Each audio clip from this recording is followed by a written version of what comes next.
Hello everybody and welcome to this new video. In this video, I will show you how to construct a side-by-side bar graph. Remember that we need to construct a side-by-side bar graph to compare two sets of data. I have my example of comparing marital status in the years 1990 and 2006. To construct the side-by-side bar graph, first I need to select my data and then click the Insert tab. And then in the charts section, click on the first one. And then to change the title, this is an example to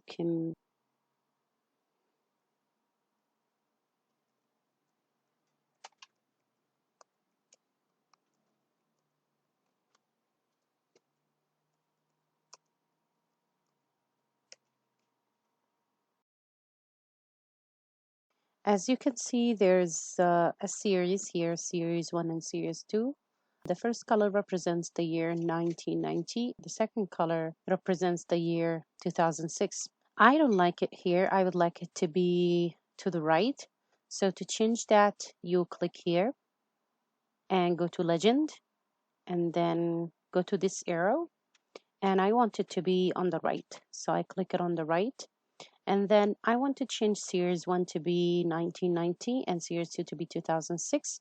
To change that, you go to this funnel shape thing and then go to the series. And at the end, you will see an editing tool right here. You click it and then you name this 1990 and click OK.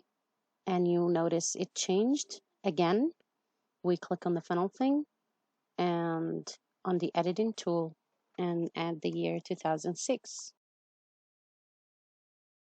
To name my axes, I click on the plus sign and then click on axis titles.